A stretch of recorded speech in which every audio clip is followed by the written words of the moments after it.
So I watched the Monday Night Football game with the Bears and the Steelers, and Cassius Marsh was called for a late penalty that put the Bears in position to lose the game. And he was called for taunting, and this taunting rule has been a problem for quite some time this year because I guess it's a new rule that's been implemented in the NFL. It's been a problem. This is a very contact sport. This is a very violent sport. Football, all right? This is what it is. Football. It's a hard-nosed sport. We take each other's heads off. You see guys out there get broke up. You see blood. You see broken bones. You see guys getting carried out on stretchers. And you would think that they wouldn't implement some type of rule like this in such a violent sport. I saw, I was on the phone last night with a Steelers fan. Shout out to my dog, Trey Flocka. I'm going to holler at him later about this entire thing and do a game breakdown.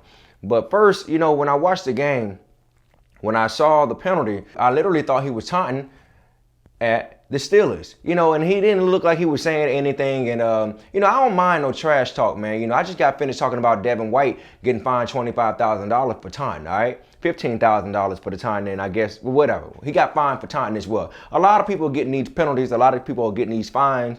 And, it's really hurting the game, bro. It's really hurting the game. You see dude make a major sack. He's celebrating a little bit, not even really dancing, not even having any type of bodily movement. And then he backs up, and as he's running back, see, this is what I didn't see. I didn't see this at first on, when the game was live, but when I went back and watched the film, he had his hand on the flag. He stepped up a little bit. He was looking at him the whole time. And as Cassius Marsh was trying to run around him, because he saw the referee saw him as well. The referee was looking at him more than Cassius was looking at the referee.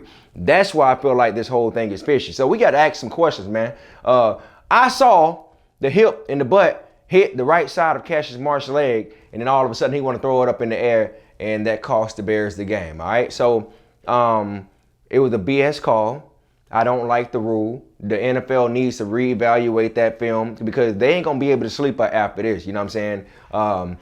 You would think that the NFL wouldn't even implement a silly rule like this because it's petty, it's childish, and come on, man, grown men can't celebrate their accomplishments on the field. Not even just a little ooh, ooh, ooh. We can't even do that no more. Now it's getting to the point where you tackle a guy, you got to immediately run to the sideline and shut up. And what are you trying to say? Is this turned into the NBA?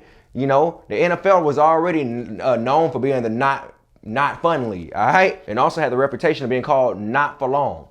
You would think with all the things that happened with Kaepernick, all the racism that they dealt with, all the politics, all the fans that was removing themselves from the game, people calling the NFL rigged. Look, we all know it's sports entertainment. At the end of the day, we as fans, we understand it is entertainment. And we understand as fans that the referee control and manage the game.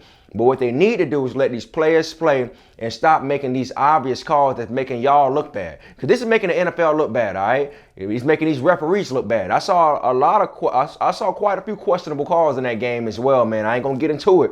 But I want to talk about the Cassius Marsh penalty that I thought was absolute BS, man. As a Bucs fan, I am disturbed. As an NFL fan, as a football fan, as a football head, I am extremely disturbed, and that referee need to be fired. He need to be tossed out of the NFL.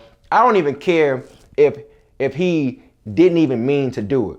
The point is, you put a team in jeopardy of missing a slot potentially in the postseason. We don't know what the Bears are going to do. We all know the Bears they have a very hard time at scoring touchdowns, especially with the pass. They are ranked dead last in the pass. All right. When it comes to the rushing game, they kind of got that one on lock. But as far as the overall offense, they absolutely suck. All right, I would just say that ranking-wise, they suck. But that wasn't it, man. That referee needed to be fired. He knew what he was doing. Even if he didn't know what he was doing, he needs to be suspended. And the NFL need to start cracking down on these stupid rules that they got because it's dumb and it's making fans. It's running the fans off, man. I already had missed about 2 years of the NFL at a certain point, all right? And I came back, all right? And it's just crazy. I don't even know what else to say, bro. Get it together, NFL. We see this, bro. We ain't crazy. We're not dumb. Look at all these. Everybody got cameras. Everybody got YouTube. Everybody act like they film guys and film women now. Get your junk together and get rid of these sorry ass referees, bro. I got to say it like that. And y'all need to fix these ridiculous rules that y'all be implementing in the league. It ain't it, man. These are grown men that rip each other's heads off. Stop being petty over taunting. Taunting? Really? Taunting. That's what we doing now? Taunting. I can't celebrate after I put all my blood, sweat, and tears into a sport since I was a kid. I'm playing through injuries. I'm getting banged up by guys all day long. And you mean to tell me I can't celebrate a last minute sack that put my team in position to win? Get your junk together, man, because everybody already feeling like the league is rigged. Dwight Smith, a former Buccaneers player, number 26, he even said that the league was rigged. And you're making people start to believe in that. It's starting to become more valid. Every time we see some stuff like this, and it don't take a Bears fan to see this. It don't take a person that is an absolute fan of that team to see what the heck is going on, man. This is BS. Get your junk together. Not for long league, not fun league. Get it together, bro, because they're putting a bad taste in our mouth. End of story. Grave diggers, Tampa Bay, we off the chain. We ain't worried about a thing. We looking for another ring. We some grave diggers. Ty Bowles, he a beast. 3-4 or 4-3. Either way, he bringin' heat, cause he a grave digger. Hey, yo, 24, yeah, he a grave digger. Getting live 45, he a grave digger. We wear our heart up on our sleeve. We don't even keep score. We just run it up and leave.